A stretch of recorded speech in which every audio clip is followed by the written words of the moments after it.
What's up with it, y'all? I'm JP, and this is Watch This Ish Reactions, where I react to a whole lot of different ish. Today, we got none other than Big Homie CC doing a new explosive interview that somebody didn't want him to do about Diddy. Yeah, now that you know the deal, y'all, slap that like button, subscribe, and that bell notification so you know when all the new content drop. With all that being said, let's go. I know how this world works. After working in the industry, I converted my business to combat human trafficking. His views skewed when it comes to sexual activity. I believe it's helped turn him into a sexual deviant. I've had FBI come to my house before and tell me they found a threat against my life. Somebody didn't want me to do this interview. This is a dangerous game people are playing, and some people deserve retribution. You clearly feel that Sean Combs made people disappear. I know this situation is dangerous. I've had several attempts on my life throughout my career.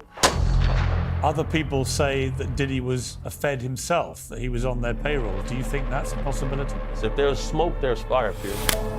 I've very rarely seen any straight dudes in this industry, man. All bisexual weirdos. I don't want to be the only straight man at the party. And what would you like to happen to him? I'll say this. The opening days of Diddy's trial in Manhattan have been gripping, lurid, shocking, and revelatory. It's everything we should have expected from a federal case against a mogul and megastar who stands accused of sex trafficking, racketeering, and conspiracy. My next guest has been watching these week's proceedings with a particular and personal interest. Big Homie CC is a celebrity bodyguard and security entrepreneur, and he joins me now. Big Homie, thank you very much indeed for joining me. Hello, Pierce. How are you today? Yeah, good, thank you. We're 2 days into this case against Diddy. What is your gut feeling about what's going to happen here? Well, my gut feeling on what's going to take place is, well, we're going to see a lot of strange things take place due to the fact that I know how this world works. After working in the industry, I converted my business to combat human trafficking. Last year, my team brought home 17 people. 4 children, 1 boy. And whenever these trials come about, the closer you get to the trial date, a lot of things start happening to remove people from the case that are going to strengthen the case for the prosecution. And I feel like we're watching that take place now with one of the male sex worker guys who provided tapes to the feds. He's disappeared. And this is similar to what happened in the Tory Lanez case, where the bodyguard whose DNA was on the weapon, he disappeared. So I expect to see a lot of strange things take place. I expect to see the defense team do a lot of steps to lighten the image of Combs. And we've been watching that take place. From what you know about him, Sean Combs, obviously the perception of him has changed dramatically since these allegations were made and since he got charged. I mean, from everything we're seeing now, he seems a very unpleasant, nasty, violent piece of work. Is that a correct assessment? The assessment is going to be correct. So what I've learned is whenever you see a gentleman like this from affluence and power, whenever they have an addiction to MDMA or the drug ecstasy, they call it the love drug. So he's been doing this drug for over 20 years. So that's going to lead his views skewed when it comes to sexual activity. I believe it's helped turn him into a sexual deviant. And, you know, what type of man wants to see another man urinate in his wife's mouth? I feel like it's evil. I think his behavior is egregious. Damn. And, you know, I have a history of hell no. Using very heinous acts on people like this who participate in this type of lascivious acts. As we're talking, I hadn't even heard that one, y'all. Diddy done had some sex worker urinate in his old lady's mouth. Say, man, I done heard it all. Hell no. Let's go, man. Cassie Ventura, who was his longtime girlfriend, who's one of the 2 people who the feds have brought this case with, she says that Combs would bash on my head, knock me over, drag me, kick me. Asked how often, she replied, too frequently. She says she didn't want to participate in the freak-offs, as he called them, but she did so because she loved him very much and wanted to make him happy. She told the jury she was scared of what he would do if she said no. Physical violence from Combs, she said, was always on the back of her mind. He wanted to control every aspect of her life, from how she looked to her work. And when he couldn't reach her immediately, he and his employees would call her incessantly or come and find her in person. So she's building a picture of a violent control freak. Is that a picture that you recognize of what you know about this? Right. So definitely, these are traits that I recognize. In the field that I work in, whenever we get a call for a retrieval and a family is concerned about a loved one, those same characteristics that this woman listed is the same things that streetwalkers will list about their boyfriend, which is actually their pimp and panderer. That's why I have an affinity for people who are survivors of this type of nonsense and oppression. And this sounds familiar. You know, along this path, I've been poisoned 3 times. My toxicology report showed cyanide. And, you know, cyanide metabolizes into pneumonia in your body. So I've had pneumonia on 3 occasions. You know, and these problems didn't start for me until I started to speak out about people like this. You know, it's been a hard time to line up this interview because the last time I was scheduled to be in this interview, randomly, our car gets hit from the side by a blacked out vehicle. No license plate. That's happened 3 times this month so far. Really? Somebody didn't want me to do this interview. Yeah, somebody didn't want me to do this interview. You know, I'm somebody where I've had FBI come to my house before and tell me they found a threat against my life. So, you know, I'm well versed in this world. But, you know, I got round the clock security. One of them was sitting right here with me right now. This is a dangerous game people are playing, and damn, y'all hear it, y'all. They got a bag on CC head, you know. He out here doing the Lord's work, trying to stop the madness, bring kids home, you know, sex trafficking and all that, and they trying to take him out, man. Hold up. Say it's real in the field, you hear me? Y'all hit that like button. Let's go. Subscribe with your dog. It's a good feeling for me to see the justice system prevail, and some people deserve retribution. You clearly feel that Sean Combs, over the years, has made people disappear. Right. Well, Pierce, let me ask you a question. From your journalistic perspective, have you ever noticed how in this industry, people untimely meet their demise as soon as somebody else seems like they're having a problem? Have you ever seen that before? Well, there was, of course, the case of one of his other ex-girlfriends, Kim Porter, who died of pneumonia at a very young age. Yes, sir. You just referenced your own situation with pneumonia that you believe was deliberate poisoning. Do you believe that may be what happened to her? Why are so many people coming down with pneumonia? Why is that happening to everybody? Straight up and down. What is that about? Where have you ever seen this many cases of pneumonia associated with one situation? So, you know. There were rumors. I'm not saying. Well, I was going to mention on this that there have been rumors circulating online that Diddy may have poisoned Jamie Foxx, which caused his 2023 hospitalization. In his Netflix show, he compared Combs to the devil in revealing his near-death experience after a brain bleed and stroke. He said, I say this all the time. I saw the tunnel. I didn't see the light. It was hot in that tunnel. I thought, shit, have I gone to the wrong place? I looked up the end of a tunnel and I thought I saw the devil saying, come on. Or was that Puffy? I'm effing around, but if that was Puffy at a flaming bottle of Johnson, and no, I'm just kidding, I think that you have taken that to be a not too... Wait a minute. Hey, man, I ain't even heard that before either. Oh, Jamie Foxx is talking in metaphors about old Puffy, about the diddler, you know, saying that he allegedly may have had something to do with his health scare deal when he got in a coma. Golly, that's crazy. Complete reference to the fact that he suggested he may too have been poisoned. Jamie Foxx said out of his mouth that his partner handed him an Advil, and after he took that Advil, he woke up 22 days later. That's what he said out of his mouth. I feel like us as a species, I feel like human skepticism has become a virus, because if we don't trust the words of our peers, where are we as a species? You know, eyewitness testimony and circumstantial evidence is enough to get a person a life sentence in any court on the earth. Why is it that when people are whistleblowing and putting their life and livelihood on the line, they receive so much scrutiny? I don't think that's by chance. I mean, why would Diddy want to poison Jamie Foxx?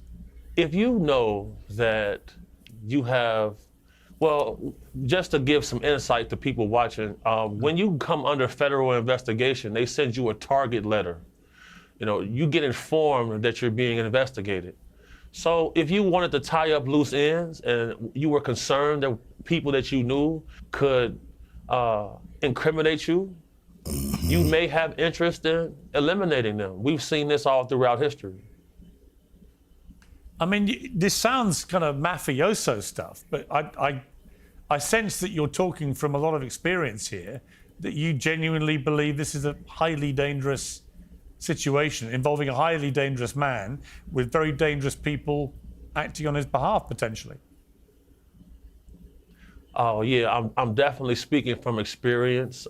This is definitely a highly dangerous situation, because this guy was the middleman. He was the party guy. He was the person who lined up the parties and festivities for a lot of guys a lot more wealthy and affluent than him. Yeah. So, you know, I'm a person who believes that the Epstein's list is very similar to Diddy's list. I'm a believer in that. And, you know, whenever it comes to protecting women and children, I'm going to be fierce. Big ups to my sponsor, Stallion Gear, for putting up funds to help us go out and help people. You know, I want to salute Michael Franzese, because he's probably the only famous person who donated to our campaign for protecting women and children, going down to the orphanages and passing out toys and gifts. Because at the end of the day, us as men, we must learn to police ourselves in our own community, because if not, these type of activities will continue to run rampant. I know this situation is dangerous. Right. I've had several attempts on my life throughout my career, and you know, where there's one dangerous guy, there's a group. Right. You referenced earlier, I have Diddy, a the history little of guy heinous still. acts against people who behave like that. What did you mean by that? Well, there's a lawsuit that I'm listed in where allegedly I quipped Combs about his sexual deviant activity, and I protected the plaintiff and pointed a firearm at Mr. Combs. That's what the paperwork says. They don't have their facts right, but you know, I have a reputation for, you know, maintaining a proper balance. What was he doing, Combs, at the time? Yeah, so that's all alleged. So you know, they don't really got they don't have the facts correct with that situation. There's some sort of conspiracy going on, because the same law firm that has brought this case, they tried to file this same case last year. They finally got it amended this year, and this same law firm was trying to pay me $5,000 to come talk on an interview. I turned it down, and then they filed this paperwork. You know, I firmly believe that this lawsuit was filed by people off his side to try to discredit me, other witnesses, and to try to get this current case that he's on thrown out. That's how deep this goes, because the law firm who brought this asinine case, nobody can seem to track them down. How can they have this case amended? Who has the finances to file this type of lawsuit? You know, I got to pay Ed Zappia $15,000 for to represent me in a case like this while this trial is going on, something weird is happening. But just to be clear, was there an incident where you witnessed somebody who was being abused or about to be abused or had been abused by Diddy, by Sean Combs, and you intervened and warned him to stop? Definitely. And what can you tell me about that? Yeah, definitely. Well, that's the thing. Like, it's an open case, so like I can't really expound too much on that. But I've had several calls about this guy. I've had several calls about his son. People reaching under ladies' dresses, fondling them without asking for permission. Where did he learn this behavior from? Where would he learn that from?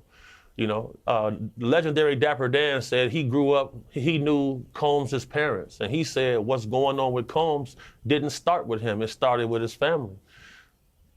The same things that I see when I'm battling trafficking cases. The most common enablers of this activity are close relatives, families, and friends. Yeah.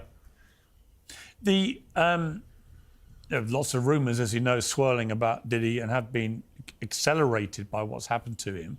One of them is that he had something to do with Tupac Shakur's murder. Do you believe that? Well, when it comes to situations like that, you got to look at the list of facts. There's a Long live Pac. I had to say it. Y'all hit that like button. Guy by Dwayne Keith Davis, who's currently in a Las Vegas detention center, and he swears up and down that Combs promised him a payment to unalive the rapper, and the rapper became unalived. And FBI say Eric Von Zip intercepted the payment and kept it for himself. Like this, the paper trail wouldn't exist. If there's smoke, there's fire, Pierce. Other people say that Diddy was a Fed himself, that he was on their payroll. Do you think that's a possibility? Well, that's definitely a possibility, but oftentimes in my culture, being an African-American male, sometimes we can believe that we're bigger than the program. And the moment he decided to sue the liquor company Diageo, that's when all of the onset of these problems started. When you offend a list of board of directors and all of them are richer than you can get the short end of the stick. And that's what we're watching happen here. Big homie, we've all heard a lot about these freak-offs. Most people I've talked to say, well, there were layers of parties that Diddy would throw. There was the public one with all the glamour and all the celebrities and stuff, and then there'd be various layers ending up in the freak-off area, and that would go on sometimes for days and was extremely depraved, involved a lot of drugs, a lot of very kinky, depraved sex and so on. Damn, for days. What can you tell me about the freak-offs? For Days those is who don't know crazy. anything about this world, what was it about the freak-offs that is so fascinating to people, do you think? What people have to understand is swinger parties exist. And that's exactly the lifestyle that this gentleman lives. He's a swinger. And swingers hang with other swingers. That's what it is. Like the term freak off has become sensationalized by media, but what the true nature and name for this event is going to be called a swinger party, Pierce. And that's what takes place. You people, partners sharing their partner, indulging in sexual acts. As long as things are consensual, what people do is their business. But if I'm getting a call because somebody's applying oppression to other people, that's when things become a problem. And, I had sent in a video of the guy, Combs, walking around, collecting everyone's cell phone before they get onto a yacht to go party. Why do you have to collect everyone's cell phone before you go onto a party? Diddy collecting everybody's phone, putting them in a bag, in a basket or something, because he know things about to get greasy. Y'all ain't finna report me. This what the diddlers did. Hell no. Say, man, let's get it. Collecting the phones himself. That's what I meant by there's layers to the party. The first part of the event is gonna be a normal socializing mixer. But, when the guy comes out collecting phones, that's when things are about to get, that's when somebody cake's getting touched. This is how it goes. Straight up and down. That's the apocalypse right now, man. We gotta do something about this. Is there any doubt that he was bisexual? Diddy? That seems to be clear from a lot of the evidence that's come out. Yeah. All of these guys are when it comes to that. Like, I've very rarely seen any straight dudes in this industry, man. That's why I pivoted my business. Like, it's like, I don't want to be the only straight man at the party. So, I got to change it up. All of these dudes are, man. I'll be damned. But all of them are. And the freak-offs, all bisexual weirdos. Right, you're painting a picture of these freak-offs as being Let's be clear. Largely, although the issue of the phones is obviously significant and will be tested, I'm sure, in court. But you're also suggesting that it was everyone sort of sharing partners. But isn't the key part of the Diddy case predicated on the fact that he may have been trafficking, in other words, bringing in a lot of sex workers to take part in these as well? And that he, for example, with Cassie Ventura, was, they were having, male sex workers, female sex workers, and so on. In other words, it may have been consensual, but it also involved people who were not, with each other, but actual sex workers joining in. Yeah. So, whenever you see the little guys, the white dudes come in with the spiky hair, looking like vampires, the sex workers is arriving. And at the end of the day,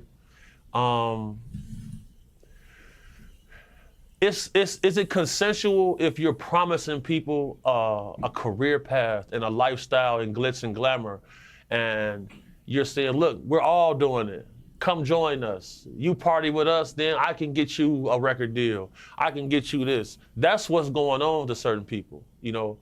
Everybody isn't being financially compensated, and that's where lies the problem. Big Homie, you've referenced the fact that several times we tried to do this interview and stuff happened to you that was very concerning. Car with blacked out windows and so on, engaging with your vehicle and so on. Now that you've given this interview and you've gone public again and made it very clear what you think of Sean Diddy Combs, do you fear about reprisals?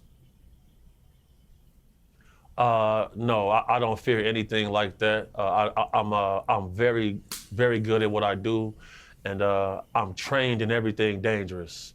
I knew what I signed up for. I'm very well aware of the risk. I'm gonna go back into hiding after this, of course, but at the same time, me as a man, I'm here to fulfill my duty. God sent me to do a job, and I intend to get that job accomplished. Do you think Diddy would want you dead?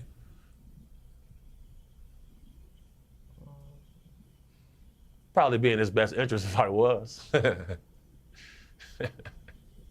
Good luck with that, though. I've been proven to be hard to kill, though. Shout out Turn Up guys. Shout out to the guys. Just finally, Big Homie, there's a lot of speculation about what he may have kept on tape. And I think you've talked about the fact a lot of these guys like to keep trophies, memorabilia, absolutely souvenirs of their depravity, if you like. Just tell me about that briefly. I mean, was that part of the modus operandi for the freak-offs and everything? Yeah, so what I'll say is throughout my career path, these ignorant fools like to keep stuff on tape and stuff that's going to get them hung down the line. That's what they keep. Something that's going to get in their courtroom and send them up the creek forever. That's what they keep. Yeah, you're going to get what you get. We may end up with a pedophile's phone. And in that phone, you'll see a list of trophies. And when it was announced that he had CCTV film cameras in the house, and when the Homeland Security did the initial raid, they didn't inform the raiding officers whose home they were raiding because they had information that he might have been protected. And, part of Epstein's thing was to get people in precarious situations, and then you have this footage that you can use against them to be able to have your way with champions of the industry and able to control policy. He does the same thing. So, if you want to be able to seal a big deal, and there's a guy you know likes to party, it's easy to set that up. You know, you send a guy a screenshot like, yeah, man, you had such a good time with those 2 underage girls yesterday, man. You remember this video right here? That person is going to have some incentive to help you out in what you need them to do. It's the same. We've seen this over and over. What do you think is going to happen to him? And what do you want to happen to him? I actually think he may get off. I think he might get off. I've seen stranger things take place.